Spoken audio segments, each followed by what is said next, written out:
Hello friends. Today we are going to talk about the international business and how to identify the market, plus how can you check competitiveness of your product when you are exporting to a third market. Let me take the content of today's discussion in this form. First, we are going to talk about what are the various forms of trade data classification by which you can ascertain that the export product that you are going to make in a third market is indeed the commodity that the other countries are looking for. That is extremely important because what you will come to know, in case there is a wrong classification in the product that you are submitting, that's liable for rejection in the foreign markets. The more important fact that we require is whether the particular market to which you intend to export is indeed having a growth in the import in their particular territory. So, we need to also check whether the market you have in mind is a dynamic one or which other markets you can focus when you are conducting your export business activities. In addition, what is more important, in a country to which you would like to export, which firms import the product you are doing business in that particular country. So, we will check that aspect as well. Another fact which are very important in international business is that when you are going to export to suppose Singapore, it's important to know which other countries export they are in. Is it China, Thailand or Japan, and whether the exporters from these countries they have competitiveness which is more as compared to India or less. So, we are going to look at that particular aspect as well. So, essentially we are going to look at market, the competitiveness, firms which might be your potential business partner, and whether the market is the correct market for you. So, in this particular discussion, we are going to look at how the trade barriers might possible export opportunities in a target market. Let me put it in a wider perspective. Initially, remember, we can use the trade map, WITS or UN Comtrade database for market identification purpose. Suppose you have identified one particular market or a couple of markets to where you can export your product with competitive advantage. Now, you are going to look at the possible export in a country, but what can be? One, the practical problem that is where you can export. So, one option can be what are the tariff barrier and government standards on your product. Second, what can be the government support to be given to your product. And third, what are the surface trade barriers that might be imposed on export of your product. So, let's look at all of them one by one. First, we look into the Market Access Map database. You can register in TradeMap for accessing trade data. Now, the user ID and password that you are getting for understanding the barrier on that, you can use the same user ID and password here as well. If you are creating a new user ID and password for Market Access Map, in that case, you can just register for the database here. Those of you already having a TradeMap user ID and database can just straight away log in.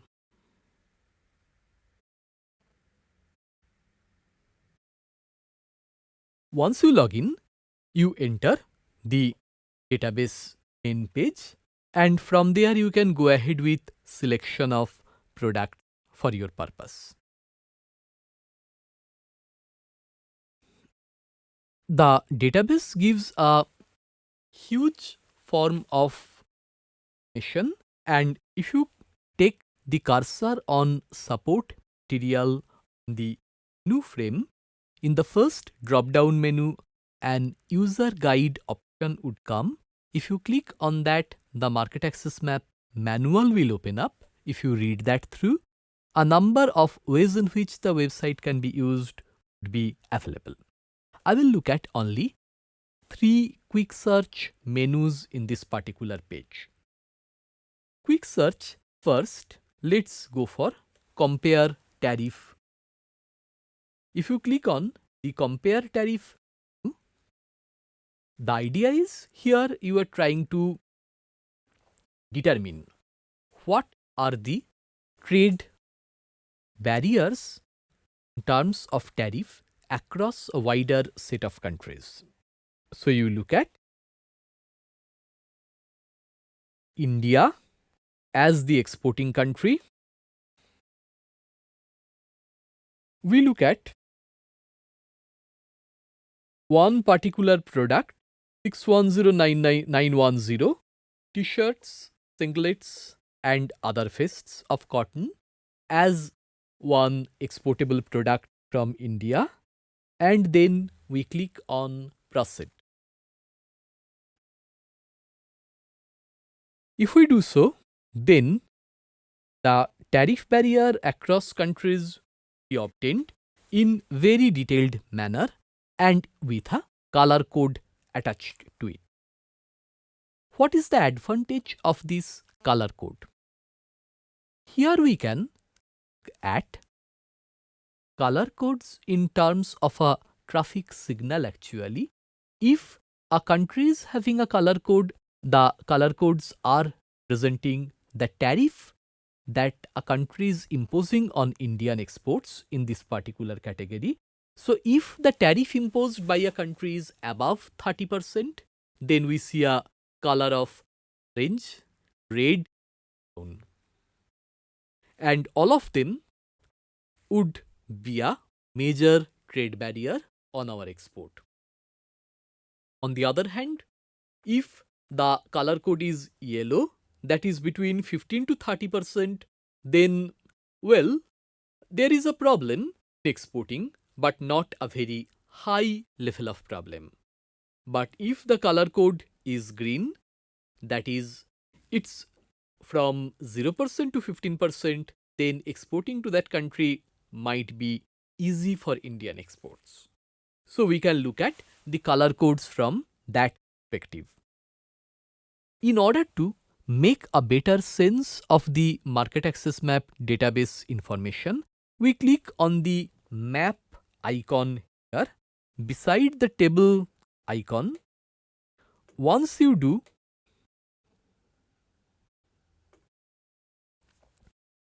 it represents the entire world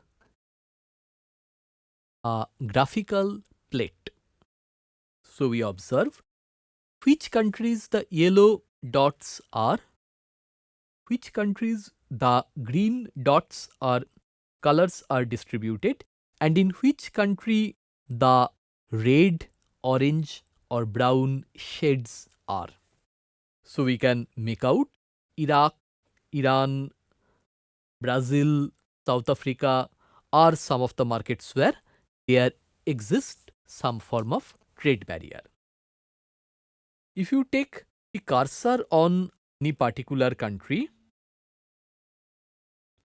USA for instance, that shows what is the applied tariff in that market, and it also shows what is the trade value in that particular market on that year. If the bubble that we can see is a relatively bigger one, the bubble clearly indicates that Indian export to the market is also high. So ideally, should be exporting to a market where the bubble is relatively bigger and the color is closer to a green shade. So from this particular diagram here, we might say Australia, where there is a relatively bigger bubble and the color is closer to green, is an ideal market for us to export to. Similarly, Russia, Kazakhstan, China, Canada, US, though the barrier is increasing towards the later because they are going into the shed. So this is one of the tool that we can use to understand whether export to the market is relatively easy or relatively difficult. We can actually check another tool as well to understand how easy or difficult the trade barrier might in a market against India. After checking India as exporter in a market, now we go for find tariff. In the find tariff menu, remember, here we are not going to look at India as the exporter, but we are going to look at any trade partner as the importer and check what tariff India might be facing in that market. So we can put an importing country, let's say Japan. I chose Japan deliberately because with Japan, India is having a comprehensive economic partnership agreement.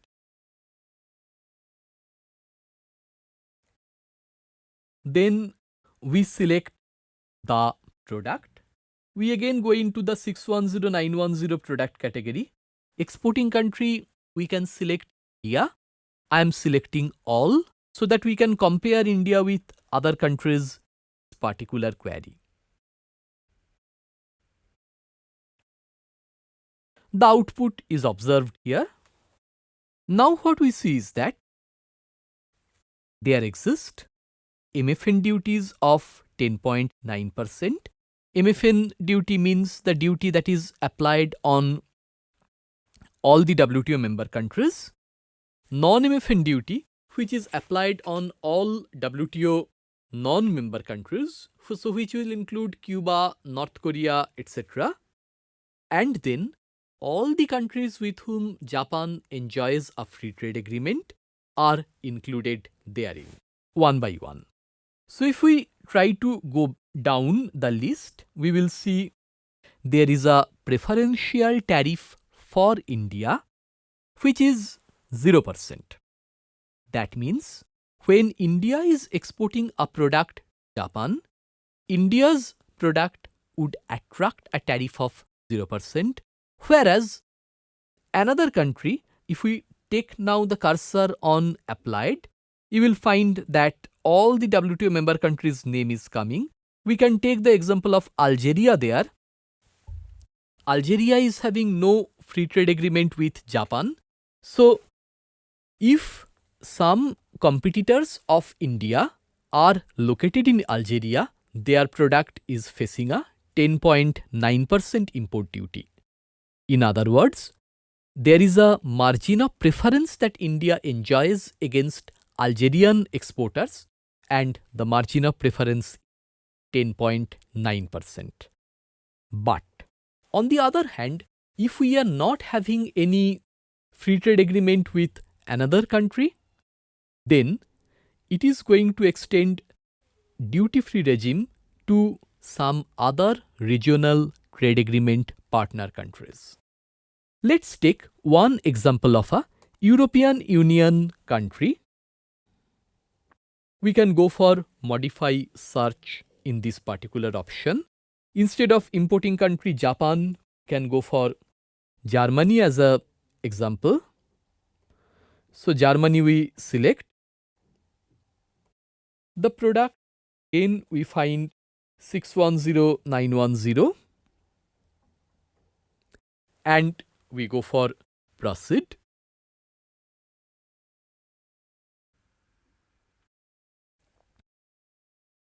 Then what we find is that European Union, that is against export coming from Spain, UK and other countries, Germany impose a tariff of 0%.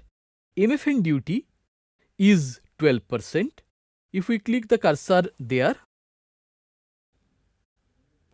we find that this now is going to include India as the country. So India is going to have a margin of dispreference of 12%. So here while export, you have to be very particular about the export pricing that you are going to make for your consignment per unit. This is one of the major factor that you have to take into account international business capabilities and potential. Now, there is a last option that you ideally can check, the Find Non-Tariff Barriers menu. How can we check the Find Non-Tariff Barriers? Again, we go for the quick search, and in drop-down menu, we look at Find Non-Tariff Barrier menu. Then we go for the importing country, which we select at importing country. We might look at Germany only. We can look at any country for that matter. But let's look at Germany, Indian export to Germany, and the product can select as 610910 and then click on proceed. Once we do, we find that there are 6 requirements that Germany might be having on Indian exports. They include labeling requirement, marking requirement, product quality performance requirement, testing, certification and inspection requirement. So we can click on each of the individual categories and check what form of requirement Germany might be having on Indian export. So as I noted, one must check for the tariff and non-tariff barrier both for exporting to a particular market. In German market, for instance, we see that the tariff can be relatively high and a number of compliance requirement also be there. So it is more important for you to check what can be the ideal government support for exporting to Germany or Japan. That we can check with respect to a database called India Trade Portal. If you type India Trade Portal on Google, then the India Trade Portal database would open up, which in a step-by-step manner would give the government support or other policy framework clearly. So we type the HS here, 610910. Once we do, we have to select whether we are interested to know the information on export or import. So we click on export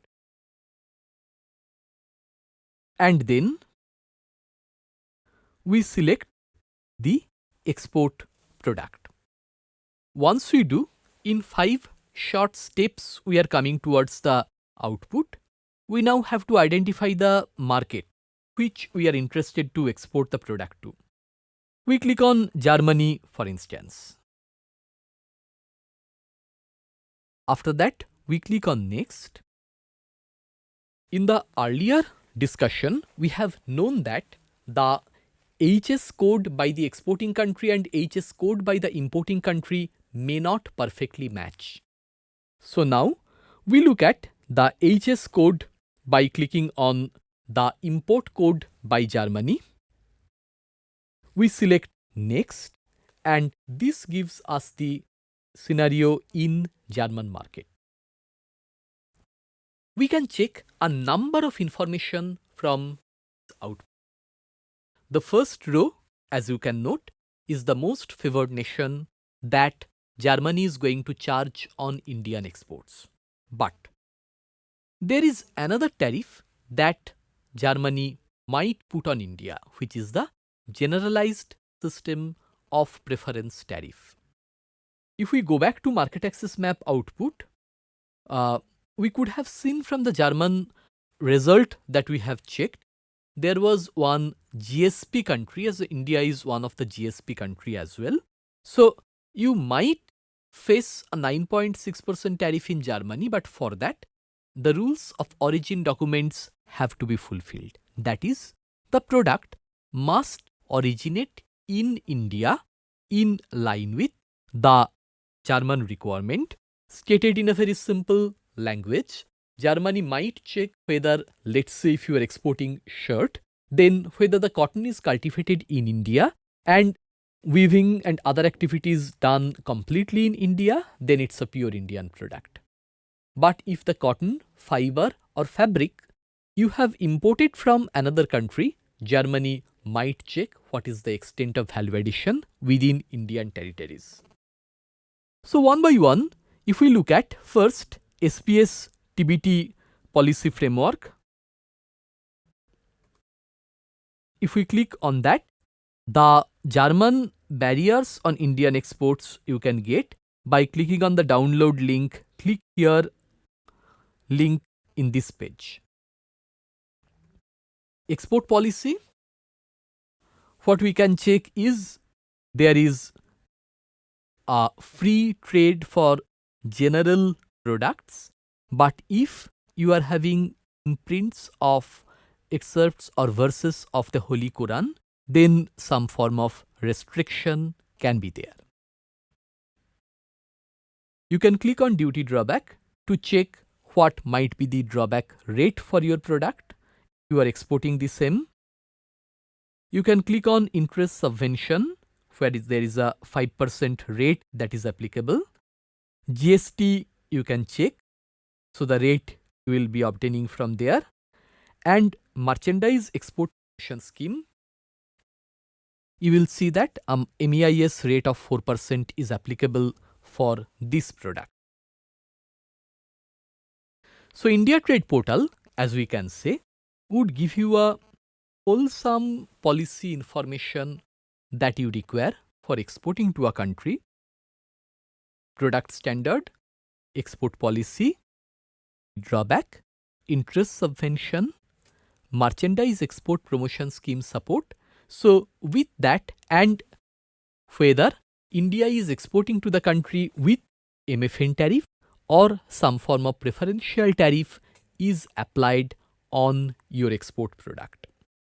So after identifying a dynamic market from trade map, in India Trade Portal and Market Access Map, taken this together, you can identify whether trade barrier in this market is also relatively more or relatively high. Let us come to the third part of the discussion here, which is the service trade option. We can look at a number of service trade databases in international business, some maintained by World Bank, some maintained by OECD. I will look at the OECD database here. If we type OECD STRI in Google, then the first outcome would correspond to OECD STRI database. The OECD STRI database follow a very clear format. If there is a barrier that exists for a particular sector, they term it 1. If there is no barrier, they term it 0. So it's a binary way in which they present it. There exist a number of interactive tools like Compare Your Country, Policy Simulator or Regulatory Database, and the output might come through sector note and country notes. There are 5 broad barriers that OECD STRI look at. Let's look at one sector note. If we click on sector note here, in that case, we are going to find that for various sector, the outputs are being shown by OECD. Suppose if you are exporting engineering service as an example, if we click on the English icon there, it will open up the output page for the trade barrier.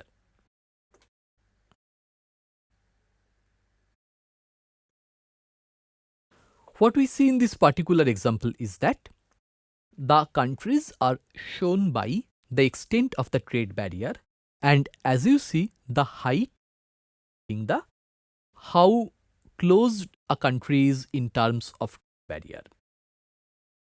So we can say Slovak Republic is a very closed country, whereas if we look at Chile or France, they are relatively open in terms of their trade barrier. Now, as I said, there are 5 broad categories through which countries can restrict surface trade: restriction on foreign entry, discriminatory measures, regulatory transparency, restriction on movement of people, and barrier to competition. If we look at Poland, for instance, most of the barrier in Poland is coming in terms of restriction on movement of people. If we look into the Slovak Republic example, there are 2 major forms of barriers: restriction on foreign entry and restriction on movement of people, both. So we can use this particular dimension to understand the trade barrier. There is a thick horizontal black line which is showing the average trade barrier. If a country's height column lies above the average, that means the country is having a higher form of trade barrier, which Slovak Republic or Poland is showing.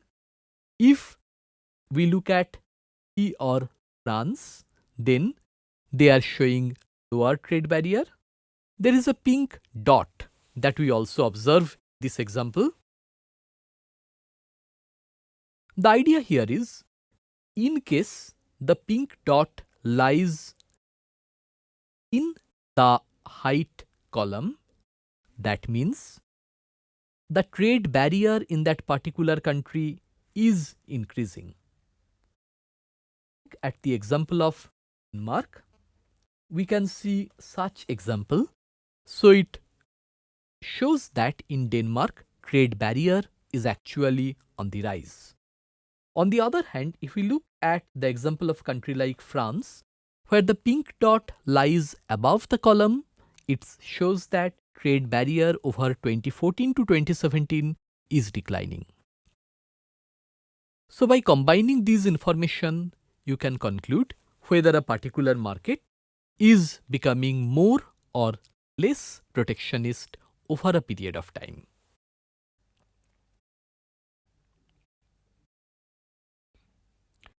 If we now come to the other form of tool that OECD shows us, we can go for the other output, which is the policy simulator, essentially where we can compare 2 countries. If we click on policy simulator here, it will take us to the page where 2 countries can be compared, and you can select your sector and your country.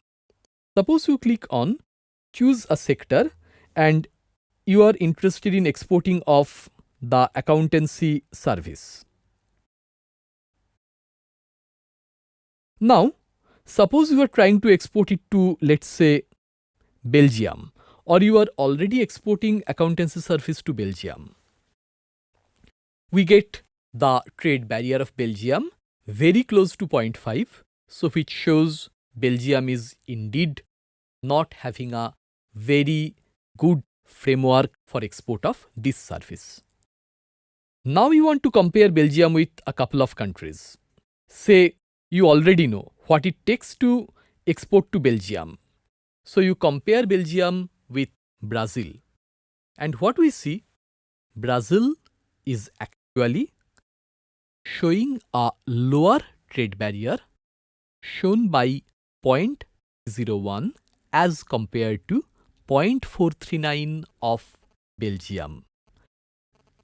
If we compare, we will see the major part of trade barrier in Belgium is coming in 2 categories.